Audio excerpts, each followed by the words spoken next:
Olá, seja muito bem-vindo ao Saber Direito Profissão. Nesta semana, o curso foi sobre Direito Penal e Proteção da Mulher. A professora e advogada criminal Marília Brambila esteve com a gente durante a semana e hoje veio aqui bater um papo comigo sobre carreira, mercado de trabalho e desafios nessa área, né, professora? Bem-vinda. Obrigada, Mari. Muitos desafios. Foi um prazer enorme participar essa semana aí com os nossos alunos, telespectadores, conhecer o pessoal da equipe da TV Justiça. Foi maravilhoso. Que bom. Vamos começar então o bate-papo falando um pouco da sua primeira opção na graduação, que não foi o direito. Você começou fazendo qual curso? Eu não cheguei a concluir, mas eu fiz biologia por muito tempo, né? E hoje isso influencia muito na minha carreira, porque eu também sou professora de medicina legal. Então, isso, até quando eu vou falar um pouquinho de medicina legal, me dá uma saudade. Até tenho vontade de voltar para concluir, que eu não tive essa oportunidade. E a escolha do direito, professora, por quê? Não sei, eu sempre fui muito estudiosa, sempre gostei muito de ler. E a influência, minha mãe é advogada, né? Então teve um empurrão da mãe. Mas a minha mãe é advogada de família. E ela é um ícone para mim, né? Então, assim, a mulher sempre se espelha muito na mãe. E também acho que foram circunstâncias do destino. Eu tinha, na época, um namorado que fazia direito, eu fazia biologia, e eu fugia da aula de biologia para assistir aula de direito na UNB, né? Para ficar com ele. Às vezes ele nem ia para aula, eu ia para as aulas deles. E comecei a fazer fichamentos e gostei muito. Aí eu comecei a intercalar. Eu fazia a biologia durante o dia e o direito à noite e ainda trabalhava à tarde. Então você chegou a conciliar os dois cursos. Fiz há algum tempo eles juntos, assim. Mas aí eu comecei a trabalhar na área de direito, fui fazer um estágio na Defensoria Pública aqui do Distrito Federal, acabei me apaixonando de vez. E aí foi o direito penal entrando com força na sua vida? Foi, porque eu fiz júri muito nova, né? Então, meu primeiro contato, assim, com o direito criminal foi fazendo um júri com meu chefe na época. E foi, assim, fantástico, fenomenal, eu me apaixonei imediatamente, eu não tenho nem palavras para dizer. Eu acho que a gente se encontra, né? A gente acaba se encontrando naquilo que a gente nasceu para fazer. Eu costumo dizer que eu nasci criminalista. E nasceu no dia do advogado, que você estava me contando. É verdade, nasci no dia do advogado, não tinha como ser diferente, ser advogada. Agora sim, mulher nesse campo do direito penal, né? A gente vê que a maioria dos profissionais é homem. Como é isso no dia a dia? Mari, eu já até fiz várias palestras tocando nesse ponto que é muito sensível na advocacia. A participação da mulher na advocacia já é muito sensível, apesar da gente já em número, em quantidade, sermos mais advogadas inscritas no Brasil do que advogados homens. Só que quando você começa a delimitar a atuação dessa mulher, geralmente é na área de direito previdenciário, mais direito de família, né?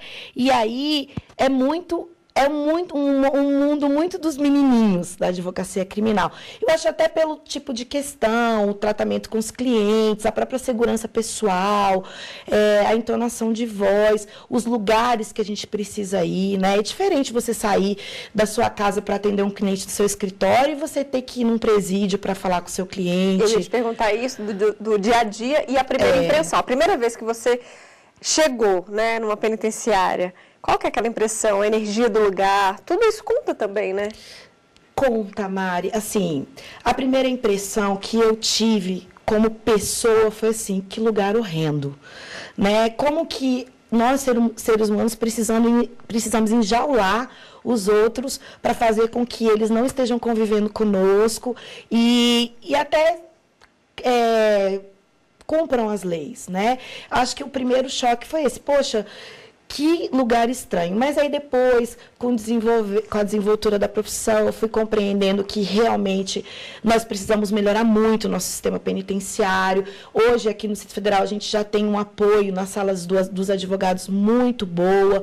Então, assim, é ruim, mas eu acho que a gente ainda não tem outra alternativa, a não ser essas que a gente vem desenvolvendo, as medidas cautelares alternativas à prisão, mas o lugar mesmo, Mari, eu que sou espírita, né, é um lugar muito, muito ruim, né? Eu costumo dizer que ali eu me sinto, assim, precisando de ajuda quando saio. Principalmente nessa questão pessoal, porque é bastante complicado. E os casos também, né? Você já chegou a defender, porque assim, sendo mulher, vamos falar aqui de um crime de estupro, por exemplo.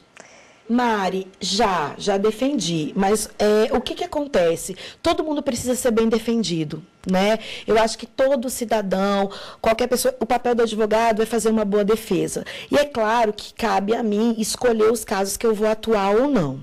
Eu te confesso que quando chega um caso desse no escritório, se eu verificar que realmente aquele acusado é inocente, que existe alguma lamúria, que aquela vítima pode tá mentindo, coisa assim, eu costumo defendê-lo sim, sabe? Eu acho que todo mundo tem um direito de ser bem defendido.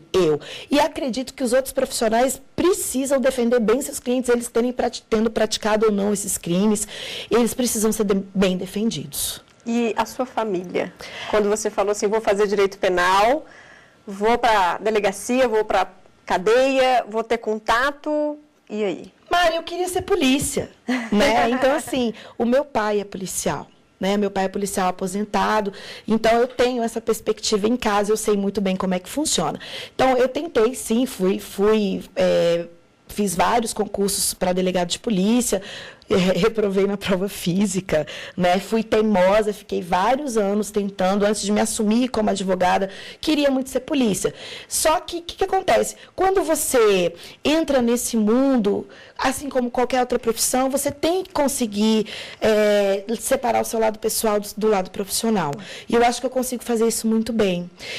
Quando eu chego para dar aula, eu sou a professora Marília. Quando eu chego no presídio, eu sou a doutora Marília. Quando eu chego para atender um cliente, eu sou a voz dele, eu sou a advogada. Então, eu acho que são esses papéis que a gente acaba conseguindo separar bem. Isso é muito difícil. Eu te falo porque eu já cobri jornalismo policial há um tempo e eu não conseguia não me envolver. Imagina você tendo, né, o caso ali nas suas mãos.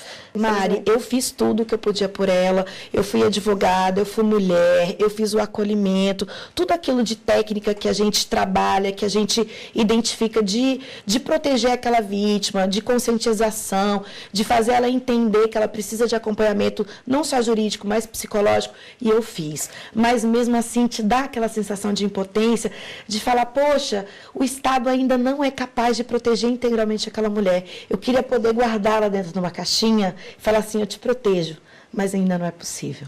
Você falou agora de violência, né, contra a mulher, e um dos temas da aula foi a Lei Maria da Penha. Sim. Né? Um grande avanço, um marco, né, na nossa legislação e que continua avançando. Na sua opinião, realmente fez a diferença?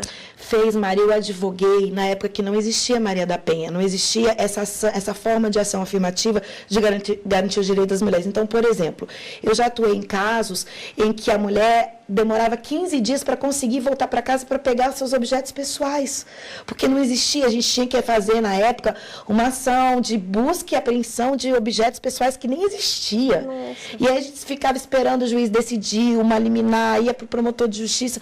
Então, poxa, a mulher ficava 15 dias sem as calcinhas dela, Mari.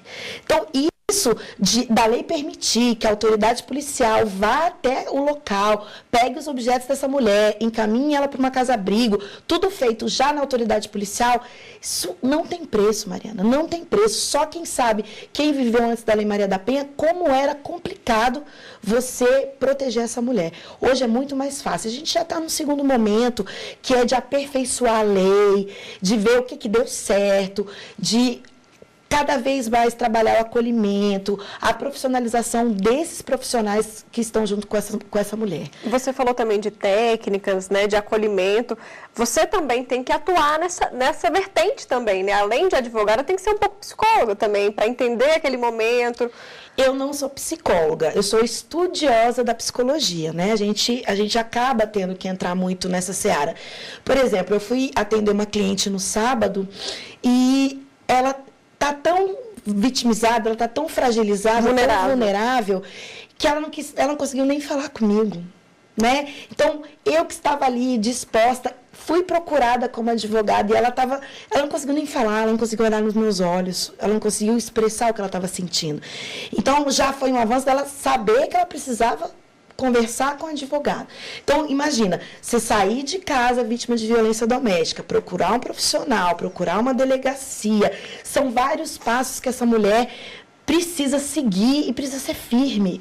Então, primeira vez que ela encontra alguém que não está preparado para o acolhimento, que desmotiva, infelizmente, ela vai voltar para o ciclo de violência. E é importante dizer, ainda mais advogando nesse lado privado, que não existe classe, não existe cor, não é idade.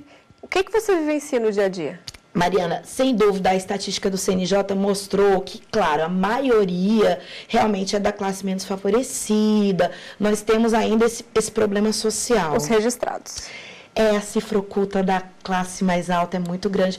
As pessoas têm vergonha de dizer que são vítimas, né? Então, a gente tem que começar a divulgar, a propalar isso, dizer assim, eu sou advogada e eu posso ter sido vítima, a Mariana pode ter sido vítima, qualquer pessoa, uma juíza. Então, até pessoas com, juízas, promotoras de justiça que podem e são vítimas de violência e se calam.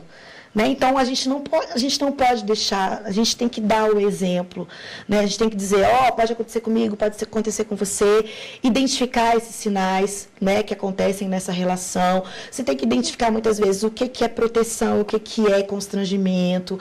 Então, isso pode acontecer comigo. Isso já aconteceu comigo, Mariana. Já viveu isso? Já vivi. Já vivi e foi bastante complicado. Mas não foi por isso que eu levantei essa bandeira, não. Foi para dizer assim, eu sou mulher.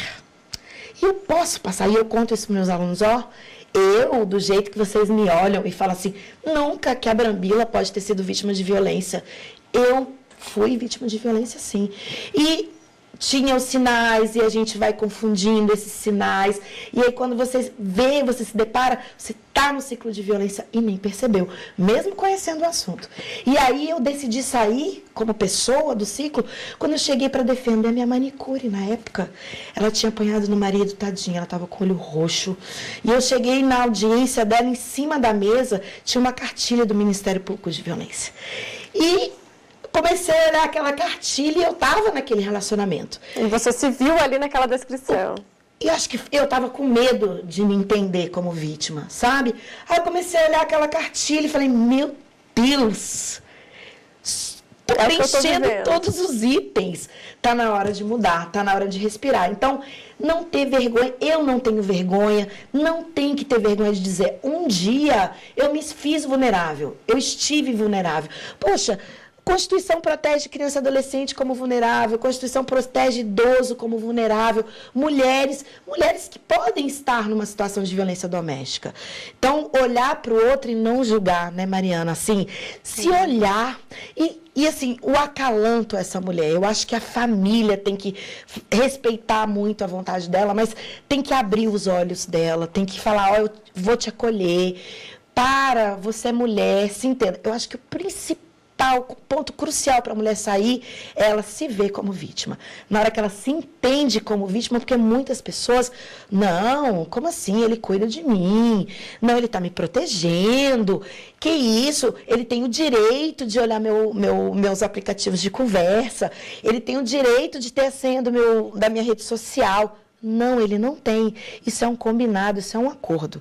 Então, quando você começa a entender que aquilo que está imposto a você não está certo, se entender como vítima, que você está se perdendo no meio daquele relacionamento, a sua identidade, as suas vontades estão se perdendo, aí você consegue sair da violência. Vamos fazer uma pausa? Vamos sim. A gente vai agora então para um rápido intervalo, daqui a pouco tem mais bate-papo, não sai daí.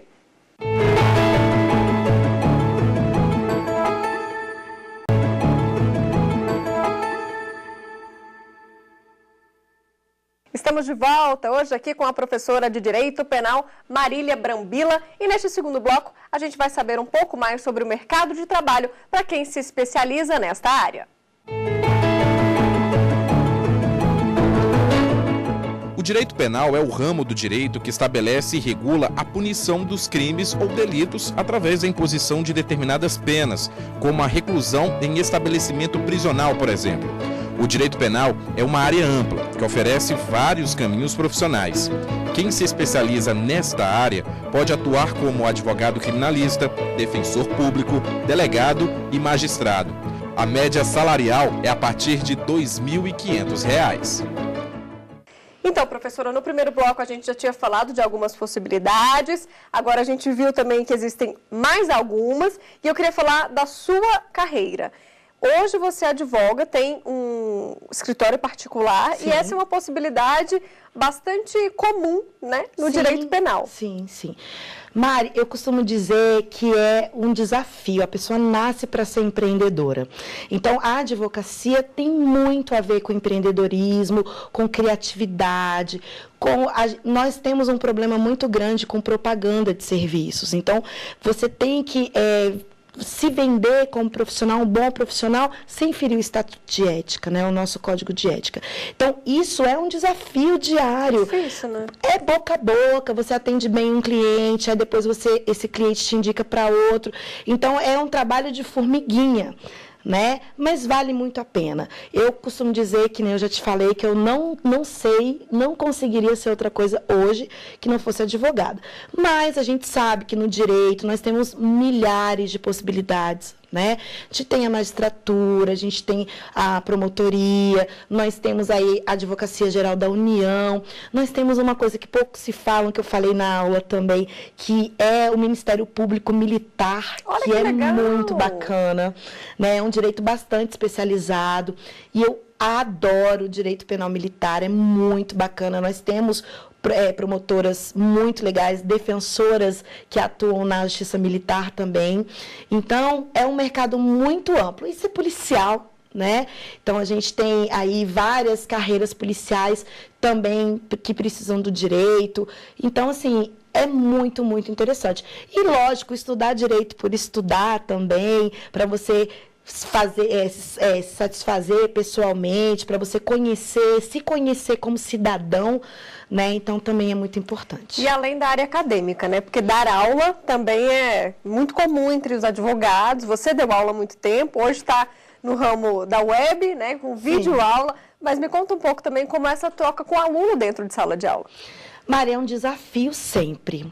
Por quê? Porque você sai da sua casa, eu vou contar a minha experiência. Você sai da sua casa, aí você enfrenta um engarrafamento, aí você sabe que naquele meio do engarrafamento tem 60 pessoas te esperando, que estão vindo de vários locais. E aí você começa a imaginar, começo a imaginar a carinha de cada aluno, fico imaginando, tomara que todo mundo esteja feliz, bem-humorado, esqueçam os problemas quando estiverem lá.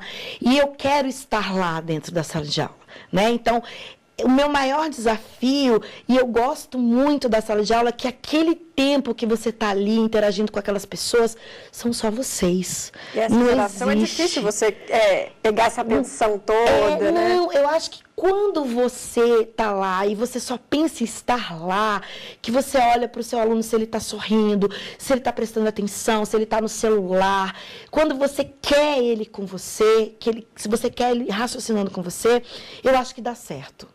Né? Então, eu vou fazer mais de 15 anos de docência, então, essa magia ainda não saiu de mim. A gente costuma dizer, né, todos os professores dizem que dar aula é uma cachaça, eu costumo dizer, não, porque não embriaga, ela é muito mais, ela te eleva, né? Ela te enaltece de uma maneira, assim, eu me sinto tão prestigiada de estar ali com aquelas pessoas, que eu acho que não tem satisfação maior. Poder passar para frente o conhecimento, né? Que é algo que... Ser uma facilitadora do conhecimento, né? Porque hoje, com tecnologia, com o poder de informação que a gente tem, eu acho que a gente direcionar a boa informação, a gente dizer, esse site é bom, esse tipo de livro é bom, a gente tem que evitar fake news, sabe? Conscientizar essa nova geração de que não é um mundo virtual, vivemos nesse mundo, né? E o mundo do direito, então, onde o direito, como eu já disse nas aulas, o homem não pode viver para o direito, é o direito que vive para o homem. Bom, e o ensino à distância, então, que é uma face que você está, né, tendo contato agora, com videoaulas, é difícil por não ter também esse retorno do olho do aluno, da mão levantada com a dúvida? Isso também é um desafio? É um desafio muito grande. Por quê? Porque você está ali, geralmente, no estúdio, aí você vai gravando, e o maior desafio, eu acho que não é nem a interação, porque eu acho que quando você se entorpece pela aula, que você entra dentro do raciocínio, você acredita que tem alguém te enxergando e você realmente, a resposta dos alunos na interação por redes sociais, eles estão te assistindo. Eu acho que é você manter um raciocínio lógico dentro de uma aula onde você corta, onde você volta, você tem que preparar, eu acho que é mais difícil a preparação do que a falta de interação, porque a interação você tem por outros meios, né? A gente em videoaula a gente consegue receber perguntas quando a gente faz live, quando a gente faz... perguntar, você faz esse tipo de aula também? As aulas ao vivo também são muito legais, né? Pois é, eu ainda não lancei as minhas aulas ao vivo, mas sim, está dentro do planejamento, junto com as aulas que nós estamos gravando, até para fazer as chamadas dos novos cursos, porque eu estou abrindo um instituto agora. Então, o que acontece? Um instituto educacional só para os cursos. E o que vai acontecer? Vai acontecer de que essas aulas online, ao vivo, que nós sabemos que tem várias pessoas maravilhosas fazendo isso, tem aulas no domingo à noite, né? Tem um amigo, um advogado criminalista que dá aula no domingo às 9 horas da noite lá no Rio Grande do Sul, um advogado super maravilhoso, também que mexe com o Tribunal do Júri, eu sou fã dele, né? Já fiz curso online dele, mesmo já tendo uma experiência em júri, mas fui lá, gostei, gosto muito dele. E aí você viu que funciona também, né? Funciona. Que ensina a distância, não é? Poxa, e sabe o que é legal? Você tá andando na rua e você não conhece a pessoa te conhece. Oi, ela ali é Brambila. Ai, que legal. Aí você pensa assim, meu Deus, esse mundo é tão bacana, né? A gente não tem noção de quantas pessoas a gente alcança, né? Não online. Tem, Mari, não tem. É muito grande. O alcance é muito grande. O poder das redes sociais é bom e é ruim, né? Por isso que a gente tem que saber utilizar com sabedoria. Aquilo que pode ser bom para nós pode ser ruim também. Então, eu acho que é esse ponto. Estar ali na docência é dom. E você falou aí que tem 15 anos de estrada, né, na sala de aula. O aluno de 15 anos atrás é muito diferente do aluno de hoje? Mari, porque a gente concorre com as redes sociais durante a aula, a gente compete com os aplicativos, e aí o que a gente acaba fazendo? Inclusive, eu sou mestranda em gestão educacional, e uma das disciplinas foi justamente a gente aprender a interagir da forma como gestor e como professor com esse tipo de tecnologia, né? Então, a gente não pode lutar contra os aplicativos. Eu já dei aula no aplicativo ao vivo em sala de aula. Você projeta o seu aplicativo, que eu não vou falar o nome, seu aplicativo, e aí vai trocando as mensagens, troca vídeo. Na hora do intervalo, eu fui lá no intervalo, na cantina, e falei, gente, agora eu vou fazer uma live, a pergunta, respondam tal pergunta. Deixei os alunos dentro da faculdade, mas interagindo pelo aplicativo. Então, ou seja, assim, entrar no mundo deles, né? Tem que saber, não tem como. Assim, aquela minha máquina Olivetti que eu levava para a defensoria em 98, tá lá como relíquia, tá guardada, mas não podemos mais usar. Temos que ser o advogado 4.0. E essas pessoas que saem hoje da faculdade precisam realmente investir numa especialização? Porque na faculdade de Direito você vê todos os ramos, né? E aí o aluno tem que se decidir por um, ou penal, ou civil, ou trabalhista. A importância desse curso de especialização, como é que você avalia? Mari, eu vou te confessar uma coisa. Eu acredito que um curso de especialização muito bem feito pode mudar o seu destino, né? Na faculdade, eu gostava muito de processo civil. Muito. Eu sou apaixonada por processo civil até hoje. Né? Quando eu vi a nossa ministra falando no habeas corpus de princípios do novo Código de Processo Civil, eu achei assim fantástico, mesmo porque eu fiz um curso de extensão há pouco tempo de novo Código de Processo Civil, mesmo sendo criminalista. Porque eu sei que dentro dessa perspectiva do novo CPC vai ter reflexo no Código de Processo Penal. Citação por hora certa, né? Então a gente tem muitos institutos que nós vamos buscar, e o voto da ministra deixou claro que a gente precisa saber o processo civil, né? Por mais que a gente critique, que, eu sou criminalista, tem que ser o processo penal é diferente, a natureza é diferente, mas eu não posso ignorar né, os outros campos. E quando se trabalha com Maria da Penha, então, eu preciso saber fazer uma boa audiência de família. Por quê? Porque a minha cliente, ela me procurou para fazer o apoio dela na Maria da Penha, ela quer que eu faça a guarda, ela quer que eu faça o divórcio, e eu não sou advogada de família. Eu tenho parceiros, mas eu faço uma boa audiência de família e eu preciso estar preparado para isso. Então, a importância de você estar sempre estudando, né, e ser professor e fazer uma especialização te faz estar atualizado, né? Você vai dar uma entrevista, você vai atender um cliente, poxa, faz toda a diferença de você virar para o cliente, ó, a decisão do seu processo saiu anteontem no STJ, ou vamos esperar porque o STF vai votar um caso parecido com o seu, principalmente agora na época da repercussão geral e do efeito repetitivo. Então, você tem que estar muito, muito atualizado e estudar sempre. Fazer mestrado, fazer doutorado, fazer pesquisa. Que dica boa! Bom, com essa dica, então, vamos finalizar o programa. Eu agradeço aqui a sua participação, por ter dividido as suas experiências com a gente. Muito obrigada, Marília. Eu que agradeço, Mari. Bom, você então pode continuar com a TV Justiça. Acesse aí o nosso site ou então visite o nosso canal no YouTube. É TV Justiça Oficial. Muito obrigada pela sua companhia e até a próxima. Tchau!